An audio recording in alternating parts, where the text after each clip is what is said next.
नमस्कार. भारतीय जनता पार्टी प्रदेश कार्यालयामध्ये आयोजित या पत्रकार परिषदेमध्ये सगळ्यांचं स्वागत.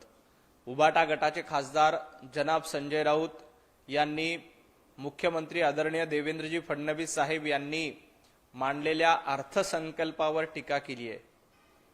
खरं तर सामनाचे संपादक म्हणून ज्यांना शेतीतलं काही कळत नाही, उद्धवजी ठाकरेंनी देखील सांगितलं होतं की मला देखील अर्थसंकल्पातलं काही कळत नाही, तसं संजय राऊतांना देखील अर्थसंकल्पातलं काही घंटाही कळत नाही, तरी त्यांनी अशा पद्धतीनं देवाभाऊंनी मांडलेल्या अर्थसंकल्पावर टीका केली जाते. हा शेतकऱ्यांसाठीचा अर्थसंकल्प आहे. 2 लाखांपर्यंत कर्ज असलेल्या शेतकऱ्यांची कर्जमाफी करण्याची घोषणा देवेंद्रजी फडणवीस साहेबांनी केली. उद्धवजी ठाकरे मुख्यमंत्री असताना कर्जमाफीच्या नावाने फक्त थापा मारण्याचं काम केलं होतं. थापा मारण्याच्या पलीकडे उद्धवजी ठाकरे आणि संजय राऊत दुसरं काहीही करत नव्हते. 2.5 वर्ष महाविकास आघाडीचं सरकार होतं. या 2.5 वर्ष सरकार असताना शेतकऱ्यांना फुटकी कवडी देखील संजय राऊत तुम्ही दिली नव्हती. उद्धवजी ठाकरेंनी कर्जमाफीची नुसती घोषणा केली, परंतु हवेत बांध सोडले. कर्जमाफी शेतकऱ्यांना केली नाही. उलट बांधावर उद्धवजी ठाकरे यांच्या तोंडावर शेतकऱ्यांनी सांगितले की आम्हाला दमडी देखील तुमच्या सरकारची मिळाली नव्हती. परंतु मुख्यमंत्री देवेंद्रजी फडणवीस यांचं सरकार आल्यानंतर आम्ही शेतकऱ्यांना वचन दिलं होतं की आम्ही कर्जमाफी करू. संजय राऊत हे वचन पाळणारं सरकार आहे, पळ काढणारं सरकार नाही. महाविकास आघाडीचं सरकार हे पळ काढणारं होतं, तर भारतीय जनता पार्टी महायुतीचं सरकार हे वचन पाळणारं सरकार आहे. त्यामुळं शेतकऱ्यांची कर्जमाफी आम्ही केली होती. तुम्ही मात्र फक्त कागदी घोडवे नाचवले आणि शेतकऱ्यांची फसवणूक उद्धवजी ठाकरेंनी आणि महाविकास आघाडी सरकारने केली होती. आज आपण बघतोय की महाराष्ट्रामध्ये शेतकऱ्यांना मोठा दिलासा देण्याचं काम सरकारच्या माध्यमातून केलंय.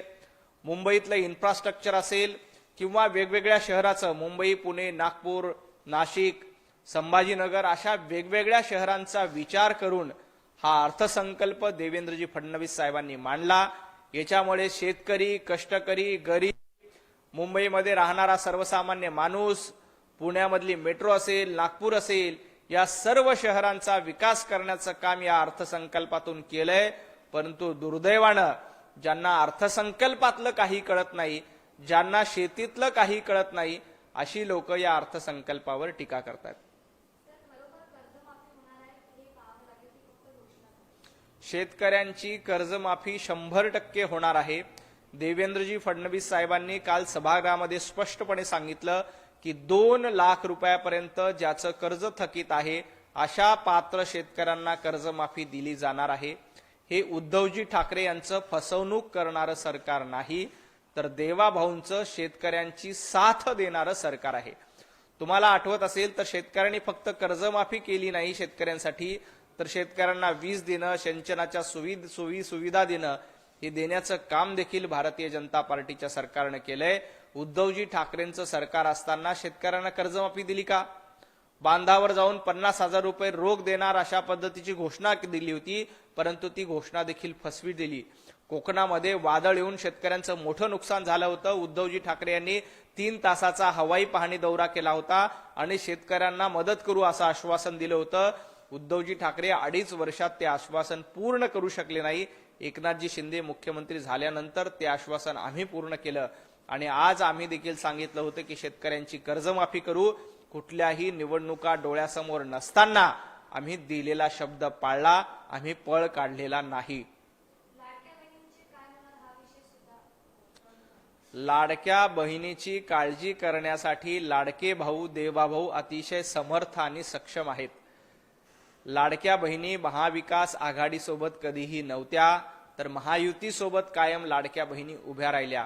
लाडक्या बहिणींना 1,500 रुपये देण्याची घोषणा आम्ही केली होती. ते 1,500 रुपये चालू आहेत आणि देवेंद्रजींनी सांगितलं की ही योजना कुठेही बंद करणार नाही. उलट संजय राऊतांना मला सांगायचंय, महाविकास आघाडीचे काही लोक कोर्टामध्ये जात आहेत आणि लाडकी बहीण योजना बंद झाली पाहिजे यासाठी प्रयत्न करतायत. संजय राऊत, तुमच्यामध्ये हिम्मत असेल तर लाडक्या बहिणीच्या योजनेच्या विरोधात जे आवाज उठत आहेत त्यांना जाब विचारा. भारतीय जनता पार्टी आणि महायुतीचं सरकार हे लाडक्या बहिणींसोबत ठामपणे आणि सक्षमपणे उभं आहे. लखपती दीदी करणं असेल किंवा लाडक्या बहिणीची योजना सुरू ठेवणं असेल, हे काम भारतीय जनता पार्टी आणि महायुतीच्या माध्यमातून केलं जातंय. उलट काँग्रेसच्या वतीनं लाडकी बहीण योजना बंद झाली पाहिजे यासाठी प्रयत्न केले जात आहेत. संजय राऊत उभाटा गटाच्या माध्यमातून लाडकी योजना बंद झाली पाहिजे यासाठी प्रयत्न केले जातात.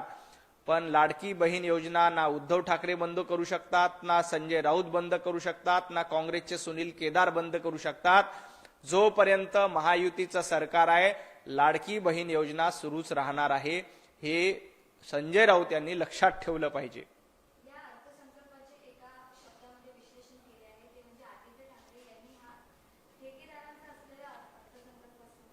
हा ठेकेदारांचा अर्थसंकल्प नाही, तर विरोधकांची ठासणारा अर्थसंकल्प आहे आणि जनतेचं हित करणारा अर्थसंकल्प आहे. आमच्या अर्थसंकल्पामध्ये ठेकेदारांना कुठेही स्थान देण्यात आलं नाही, तर या अर्थसंकल्पामुळे विरोधकांची ठासली जाणार आहे. त्यामुळं अशा पद्धतीची ओरड आदित्य ठाकरे करतायत. हा जनतेला सोबत घेऊन जाणारा, जनतेचं हित बघणारा आणि जनतेसाठी प्रभावीपणे योजना देणारा अर्थसंकल्प आहे. आपण बघा, मुंबई मेट्रो असेल, नवी मुंबई आंतरराष्ट्रीय विमानतळाला जोडणं असेल किंवा समृद्धी महामार्गापर्यंतचा सुखकर प्रवास करण्याचा असेल, हे सर्वसामान्य मुंबईकरासाठी पुणे मेट्रो असेल, नागपूर मेट्रो असेल, नाशिकचा कॉरिडॉर असेल, हे सगळं सर्वसामान्य मराठी माणसासाठी आणि महाराष्ट्रीयन माणसासाठी देवाभाऊंनी दिलेलं आहे. याच्यामध्ये ठेकेदारांचा संबंध काय? 25 वर्ष महापालिकेमध्ये ठेकेदार ठेकेदार ठेकेदार आठवत होते. त्यामुळे आता अर्थसंकल्प आल्यानंतरही आदित्य ठाकरे यांना आणि संजय राऊत यांना जनता आठवत नाही, फक्त ठेकेदार आठवतात. हा ठेकेदारांचा नाही, तर तुमच्यासारख्या विरोधकांची ठासणारा अर्थसंकल्प आहे आणि जनतेचं हित बघून जनतेला विकासापर्यंत घेऊन जाणारा अर्थसंकल्प देवाभाऊंनी मांडलेला आहे. त्यामुळं आदित्य ठाकरेंचीही पोटदुखी होते आणि संजय राऊतांचीही पोटदुखी होते.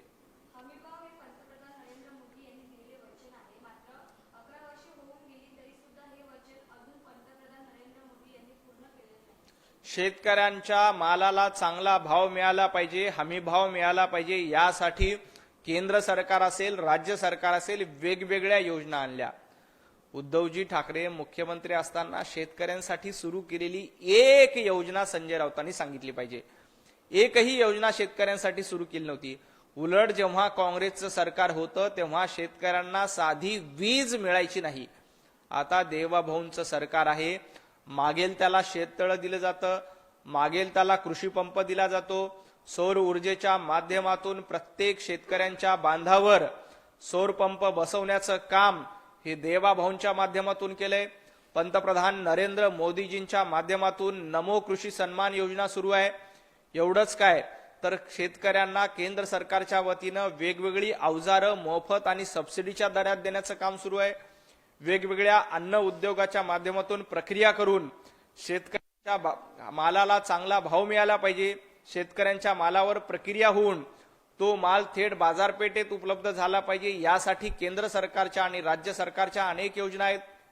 खरं तर पंतप्रधान नरेंद्र मोदीजींनी शेतकऱ्यांच्या हितासाठी 3 कृषी कायदे केले होते आणि या 3 कृषी कायद्याच्या माध्यमातून शेतकऱ्यांच्या जीवनमानामध्ये आमूलाग्र असा बदल झाला असता. परंतु काही दलालांनी, काँग्रेसच्या काही लोकांनी शेतकऱ्यांच्या नावानं या आंदोलनाला विरोध केला आणि त्याच्यामुळे शेतकऱ्यांची मोठं फसवणूक झाली. परंतु पंतप्रधान नरेंद्र मोदीजी हे दिवस रात्र देशासाठी आणि शेतकऱ्यांसाठीचाच विचार करतात. आज आपण बघतोय महाराष्ट्रामध्ये शेतकऱ्यांना सर्वाधिक सुविधा देण्याचं काम कुठलं सरकार करत असेल तर ते फक्त देवाभाऊंचं सरकार आणि महायुतीचं सरकार करतंय. मागेल त्याला शेतकळप असेल, कृषीच्या अवजारं देणं असेल किंवा सौर पंप देणं असेल, हे सगळं शेतकऱ्यांच्या हितासाठी आम्ही करतो. काँग्रेसचं सरकार असताना 12-12, 15-15 तास लोड शेडिंग होतं, त्यावेळेला शेतकऱ्यांना वीज मिळत नव्हती. परंतु आज आपण बघतो की शेतकऱ्यांना 2 लाख रुपयापर्यंत कर्जमाफी आम्ही केली. जे नियमित कर्जफेड शेतकरी करतात त्यांना 50 हजारापर्यंत अनुदान देण्याचं काम सरकारच्या माध्यमातून केलं जातंय. हे फक्त आणि फक्त देवाभाऊंचं आणि भारतीय जनता पार्टी महायुतीचं सरकार करू शकतंय. उद्धवजी ठाकरे यांनी शेतकऱ्यांच्या तोंडाला फक्त आणि फक्त पाण्या पुसली होती आणि शेतकऱ्यांची फसवणूक केली होती. भाजप हे शेतकऱ्यांची फसवणूक करणार नाही, तर शेतकऱ्यांना साथ देणारं सरकार आहे. युद्धामुळे दुबईच्या पोर्टवर शेतकऱ्यांचा जो माल पडलेला आहे त्याच्या नुकसानीचे काय होणार हा प्रश्न होतो. युद्धामुळे बऱ्याच शेतकऱ्यांना फटका बसलाय, परंतु केंद्र सरकार त्याबद्दल दखल घेते, राज्य सरकार त्याची दखल घेते. शेतकऱ्यांचं कुठलंही नुकसान होणार नाही याची काळजी करण्यासाठी पंतप्रधान नरेंद्र मोदीजी सक्षम आहेत. महाराष्ट्राचे मुख्यमंत्री देवेंद्रजी फडणवीस सक्षम आहेत. आम्ही कायम शेतकऱ्यांचा विचार करतो. आणि तुम्ही असं म्हणतायत की भारत हा अमेरिकेचा गुलाम झालाय. अहो संजय राऊत, तुमची उभी हयात सिल्वर ओकची गुलामगिरी करण्यामध्ये गेली.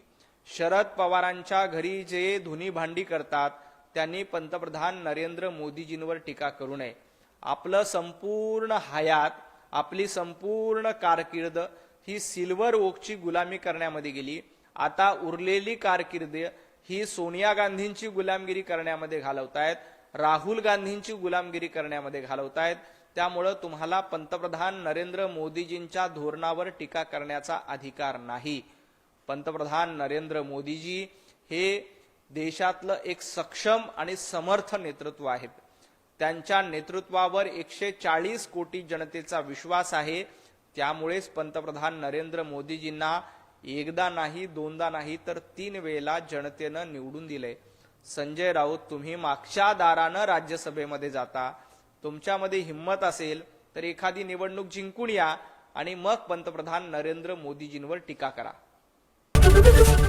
एबीपी माझा, उघडा डोळे बघा नीट.